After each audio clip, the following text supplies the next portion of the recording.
Hi, everyone. I'm Greg Harton. I'm the editorial page editor of the Northwest Arkansas Democrat-Gazette. I'm here today with Rusty Turner, the editor of the Northwest Arkansas Democrat-Gazette.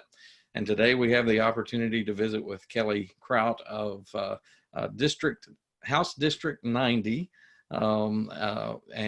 She is running as a Democrat in that race, which will be on the ballot on November 3rd. And Kelly, welcome to our interview. And if you don't mind, just starting us off by describing a little bit of where House District 90 is. Sure. Thank you for having me, first of all. So House District 90 includes the majority of Lowell and parts of Southern Rogers. So anything south of New Hope, but on the western side of 71 Business is going to be at my district. It goes as far south as County Line Road in Springdale, and that road shoots all the way over to the west out towards Heifel. And so we have a chunk of Cave Springs, the southern part. It sort of looks like a boot, if you will. So kind of right, okay. Lowell's right in the center of it. Okay. Is the airport in this district? The airport is just outside of it, I believe. Just outside, but gets close. Mm-hmm. All right. Let me just tell people that you are currently studying social work at the University of Arkansas, that you're an advocate for foster care and adoption, and that you've written some children's books, as I understand it, about those subjects. And I believe this is your first run for public office. Yes, sir. Okay. Well, tell me just a little bit about your thought process for making the decision to run, and just dive in with any particular issues that you think are important to your campaign, but also to the district. Okay, sure. So like you said, I'm a graduate student in social work, and that really got me much more interested in politics in the last year and a half or so than I was prior. I really have had a mission to become a very informed voter this year and know who everybody was on my ballot and understand who I was voting for and why. And I'm kind of a go big or go home, all in or all out kind of person. So when I got kind of into it, I realized, well, shoot, there's not a Democrat running in my district. And so I looked around and I waited and nobody stepped up to do it. And so I said, well, dadgum, I'm going to step up and do that. I care about some more progressive policy being passed. I feel like the vulnerable in our district are not getting a very loud voice. And what I'm hearing is that from the more conservative side is, hey, our conservative voices aren't conservative enough. And I'm sitting here thinking nobody's representing my voice. And I think there are a lot more left-leaning individuals in my district than some people might be led to believe. We've just not had options on the ballot. And so I wanted to be an option on the ballot because I don't think our democracy can work if you do not have a choice. So that's really the main catalyst for me deciding to run. Okay, I'm assuming that you're not just about giving them a choice, but you want to be that choice. Absolutely. So what is it? Benton County and certainly this district has been fairly strong Republican territory. What do you feel like is out there that the dynamics of this that makes you feel like a Democrat has an opportunity to win this seat? I think a Democrat absolutely has a chance to win this seat. Like I said, I think part of the issue is they have not had a choice on the ballot. This seat has run unopposed several years. There was a candidate in 2018, but I feel like I've put on a bit more of a campaign than what was presented there. And I think I've run a unique campaign that has shown a very authentic version of myself, which I think people find refreshing. I think people are kind of sick of politicians, and I'm not a politician. I'm just a normal person that's just being myself in the campaign. And so far that's getting some really good feedback. So I have actually run in pretty conservative circles most of my time here in Northwest Arkansas. And so I think I will get a good chunk of those votes. And if I remember right, this is the race where the incumbent Jana De La Rosa was defeated in the primary, mm-hmm. and you have a Republican opponent in the general election, and but no incumbent.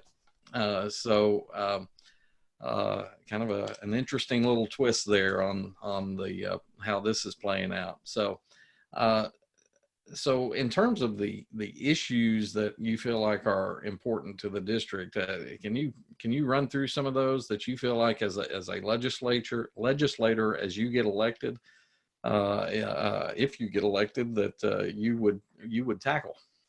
Right. Well, when I'm elected, I absolutely want to focus on education. I feel like our public education system is being asked, they've always been asked to do the impossible. And right now we have double and sometimes tripled their work. We've got to be better funding our education system. We've got to be better compensating our teachers. I mean, did you realize that when kids are getting quarantined at school, those teachers are still having to provide content for those kids who are at home, which is entirely different from the online schooling that some of the virtual students are doing. So their work is astronomical. So they just need more support. They need better compensation. They need better funding. I'm also, of course, very concerned about healthcare. We have a large chunk of our population here in District 90 that does not have access to healthcare. And in the middle of a pandemic, I find that to be a pretty important thing to have. So those are two of the really big things that I would like to advocate for. Okay. And as far as I know, COVID has, I'm sure, prevented you from running a traditional campaign, so to speak, as far as not having near as many public events that you can go to, that sort of thing. But what do you hear from people out there that you feel like are those things that convinced you that there are people not being represented by the conservative voices in Little Rock? Right. Well, COVID has forced me into campaigning in the style that I'm campaigning in, which is largely on social media. And I get feedback every day from, oh my goodness, I didn't know somebody like you was running in my area. I didn't know there were people like this in Arkansas. I don't feel so alone now. So I think there are a lot of people who have maybe been afraid to be allowed Democrat because they think the area is very red, when in reality, I have entire neighborhoods up here where there's a Kelly sign at every other house. Like, I really feel like there are a lot of people up here that are going to support voting blue this fall. Okay, and how does that translate into the issues that you would be addressing in the legislature? As far as the issues you feel like they're not feeling that representation. Right. Well, I just feel like those people care about the same things I do. They care about education. I've had so many teachers reach out to me and say, goodness, thank you so much for standing up for teachers, because what we're seeing on the other platforms are really focused on, cutting taxes. And these are things that don't benefit teachers and people who are serving our kids and serving in our communities. So, Kelly, I want to talk a little bit about education first. You said that's something that's very important to you, and you want to increase funding. You want to get more income for teachers. So,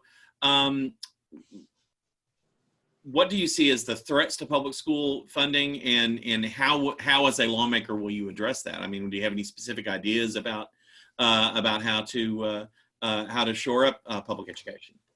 I do have some ideas as far as threats to public funding. I mean, I guess how I'm hearing that question is like, how do you know that there's a big issue? I'm seeing that, a lot of teachers are asking.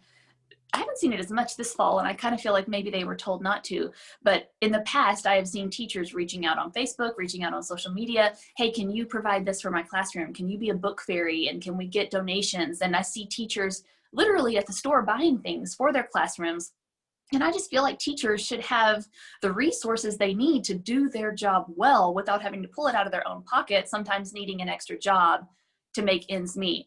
In the last session, we passed some massive tax cuts for our wealthiest Arkansans, which drastically cut our state's revenue that could have easily been funneled in to supporting teachers better, especially during a pandemic. Like, how about we give them the PPE that they need to be able to be safe with the students? So I think there's some rearranging of the budget for sure that could prioritize our most, important people, which are our children, the future of our state.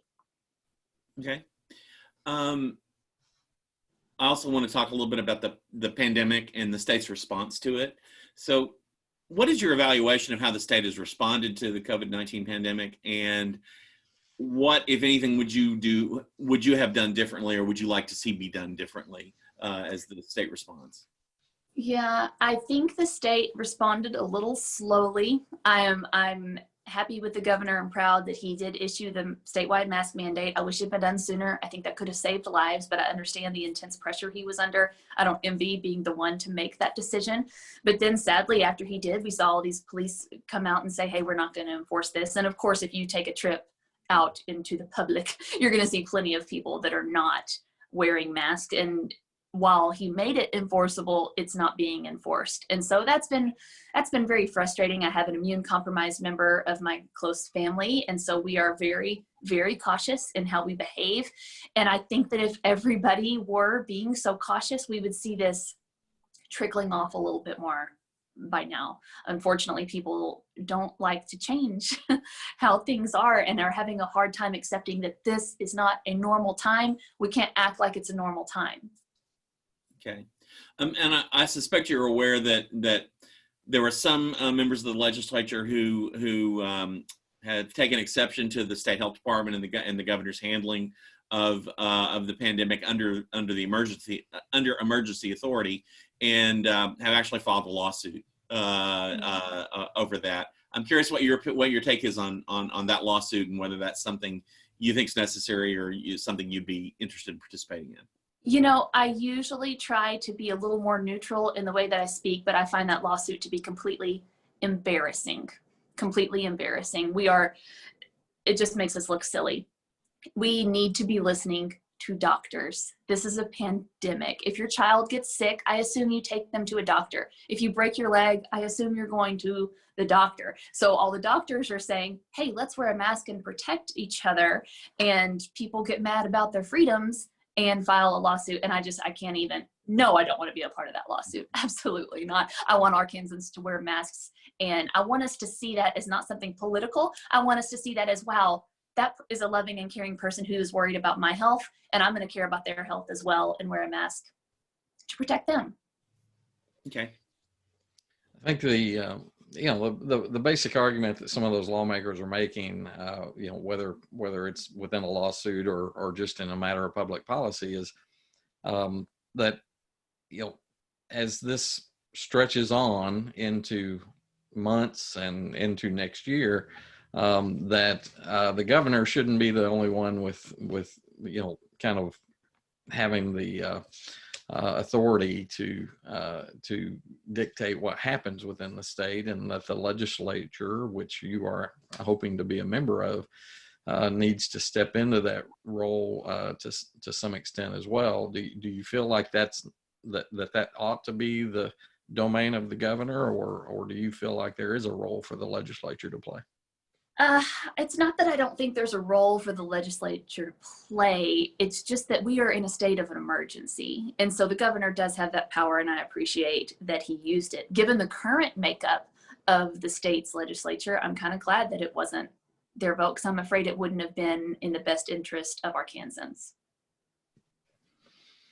Okay, let's talk for a minute about we've had COVID-19 out there, but also during the same time period, we've had some fairly intense national and local protests, discussions, some violence about race relations and law enforcement. What do you think is the role of a state legislator, and what would you want to do to try to affect some sort of change or policy positions that deal with this upheaval and the issues that it has certainly exposed, I guess would be the right word, in our country and within the state? Right. And it's such a hard question. It's such a hard situation that we're in. I think a big part of the problem is that our law enforcement is being asked to do so many things that are outside of the scope of their profession. And so police are not social workers. They're not healthcare workers. They are not education specialists. They're not medical professionals. And they're being asked to do so much. I think we need to take some off of their plate. If we could fund some social programs, like locally here, we've got a crisis stabilization unit that specializes in mental health care. And so things that might have been a situation where somebody calls the police because this person is having a very difficult time. Instead, call the crisis stabilization unit and they can help get that person stabilized and get the help they need, the follow-up they need. Because what someone needs in a mental health crisis is not to be thrown in a jail cell because we don't know what else to do, but to get them actual help so that we can turn them into being healthy citizens. So it's not there's not one thing we can do to fix this whole situation. I do think something really important we need to be doing is listening to people of color when they say this is hurtful, this is not okay. We need to listen to that. It is unfathomable to me that we continue to just say, oh, no, it's not. No, there's not a race problem. Well, I'm a white girl. I'm not going to sit here and tell you that because that's not what I'm hearing from communities of color. And so we need to be listening more than we're talking. And I think we need to be working on funding programs that can help with some of the issues that are adding on top of it. I think that has gotten kind of caught up in a simplified term, which is defund the police, which, means different thing to different people. As you're talking about funding some of those other programs, are you also talking about taking some of those resources away from law enforcement?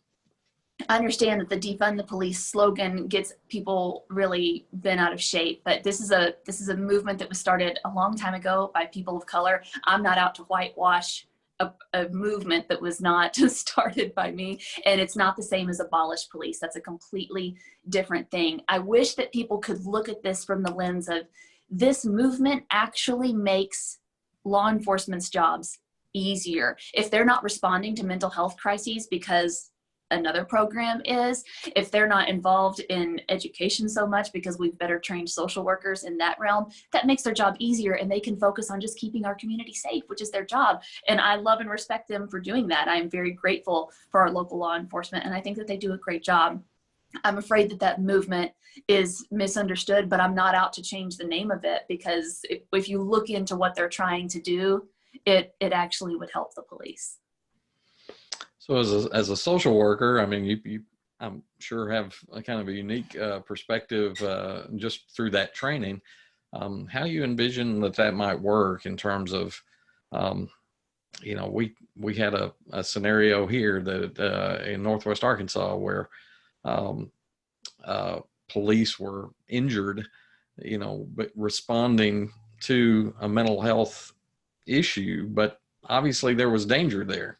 Right. So as a social worker, do you want to be the first one showing up for that sort of thing? Or to be fair, I'm still a social worker in training, but I do think that there are social workers who are trained in this specific capacity that could have maybe handled it in a different way. And I don't know the specific scenario that you're talking about, so I won't speak to details on that. But when we look at the training that social workers are required to go through to be able to do that job, it's extensive, and mental health is a very, very fragile thing sometimes that we're working with. And we want to be respecting the dignity of people who are in crisis, and arresting them is not going to be the answer, and is probably just going to provoke the scenario. So I would need more details on the specific scenario, but would I be willing to step into a scenario if I felt thoroughly trained? Absolutely. All right. Go ahead, Greg. Well, one issue that I've asked a lot of the candidates about is the Buffalo National River. We've been going on for years now about a hog farm that had been established there, and a large scale hog farm, and that the governor had proposed a permanent moratorium within the Buffalo River watershed. Are you familiar with that controversy, and do you have a sense of what you feel like ought to be done to protect the Buffalo National River? Man, I'm going to be totally honest with you and say I am not familiar with the hog farm situation. I will have to look into that, and I will develop an opinion on it, I'm sure, but I don't know enough at this point to comment on that one. Okay, fair enough. Rusty? So I'm going to shift gears and ask you about another statewide issue. Pardon the pun, we're going to talk about highways and roads, so we're going to shift gears to that. So There's a proposal on the ballot November 3rd to make a temporary half-cent sales tax permanent to continue to fund highways and roads. Also, there's a component of it that gives some of that money to local governments to use. Do you have an opinion about that? Can you tell us how you're going to vote, and just give us your opinion overall on the state's highways and roads conditions? So. Yes, sir. I'm personally going to vote for it. I don't have a problem with it. Our roads don't fix themselves. I understand it was a temporary tax, but it wasn't going to just fix the roads and then they were going to just be fine forever. I understand the controversy and how it's been presented, and I know that people are hesitant to establish a permanent tax like in our Arkansas Constitution. I'm personally okay with it. Ultimately, it's up to the voters, but I think that it's incredibly important for our infrastructure, for our economy, that we've got good roads. We've become a tourist spot. We've got people working in areas where they're having to commute to big businesses. You know, if you live in Fayetteville and you're driving up to Bentonville for Walmart, we need those roads to be good. We need to be taking care of those. So I have no problem with that tax personally. I get people's issue with it. And like I said, it'll be up to the voters. Okay. Also on the ballot is issue 2, and that would, if it passed, would change the restrictions placed on people who serve in the legislature. Right now, there's a total limit of 16 years to serve in the legislature. This proposal would make it a 12-year limit in the legislature, and then require a 4-year break before you continue to serve. Have you formed an opinion about that one, and how would you vote on that, and why? I think it's very uniquely worded. Like, what do you think they're going to do on their 4 years off? I mean, it's strange to me how they've set it up, but I think that voters need to be the ones who are establishing the term limits. So I'm against term limits. If we've got somebody in office that we shouldn't have in office, voters need to vote them out. If we have somebody who's good in office, we need to keep voting for them. So I think it should be up to the voters. I would not be in favor of term limits. Okay. All right. And then the third issue on the ballot has to do with the rules related to how citizen-led initiatives get placed on the ballot. There are critics of this particular proposal that says it's going to make it much more difficult to get citizen-led initiatives onto a ballot in front of voters statewide. And the people who are in favor of it say that the current system allows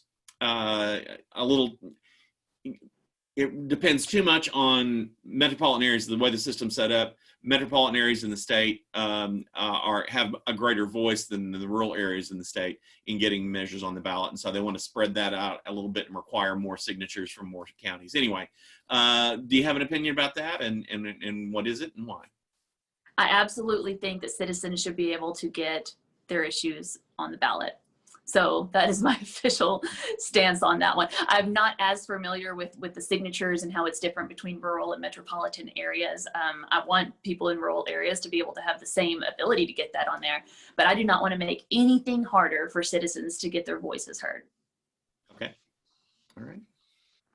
So, as I mentioned, you obviously have an opponent in the election. Are there any issues that you feel like are critical to people making that decision when they go into the polling place, or this year, mark their absentee ballot and send it in? For those voters who are trying to make that decision, what do you think are the critical things that you hope they think about? Okay. No, thank you for the question. I think the most common thing that the average voter is thinking when they walk in my area that tends to have in the past leaned fairly conservative is taxes and abortion.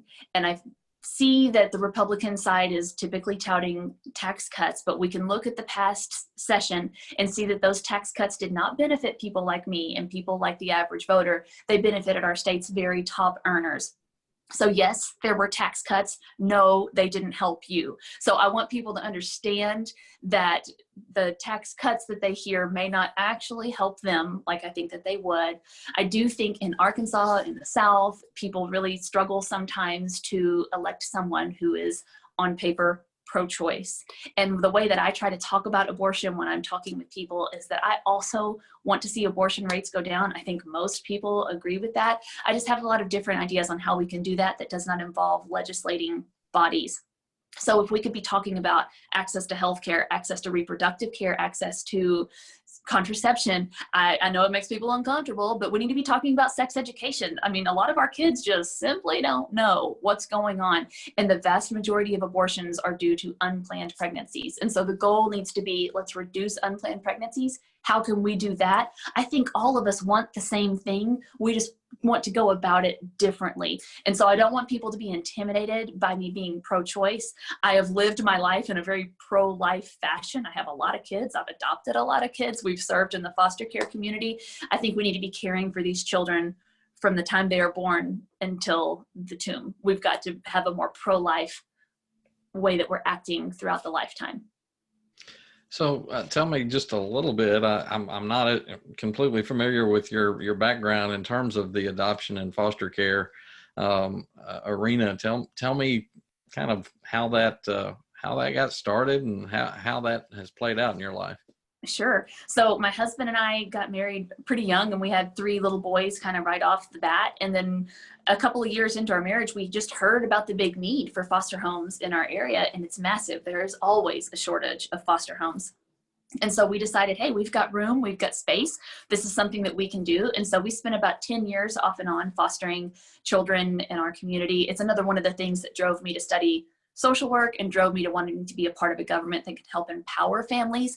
Because while of course there are extreme scenarios where kids are in danger and need to be removed, we also saw over and over again where families simply did not have access to the resources they need to provide the quality of care required. And poverty should not be a reason children are removed from their families. It's traumatic for everyone. And so I want to see those children supported, those families supported, the DHS workers supported. And that's just one of the things that sort of drove me into this. We did have one more biological child in that process, and we've adopted 3 from foster care. So we have 7 sons. They're all boys. Oh my gosh. Yeah. It's fun time. a lot of baseball cleats. Plastic, right? So I had 2 and they broke everything in the house. So anyway. Yeah, pretty much. So do you feel like that's if people elect you, that's going to be a kind of a hallmark issue for you in terms of trying to be on committees that affect those sorts of things, as far as foster care system and Department of Human Services, those sorts of things? Yes, I hope so. I think that I'm fairly known in the community as being an advocate for foster care and for adoption, and just letting people know about the need. There are so many children in your kids' schools who are in foster care and you didn't even realize it. So we need more people stepping up.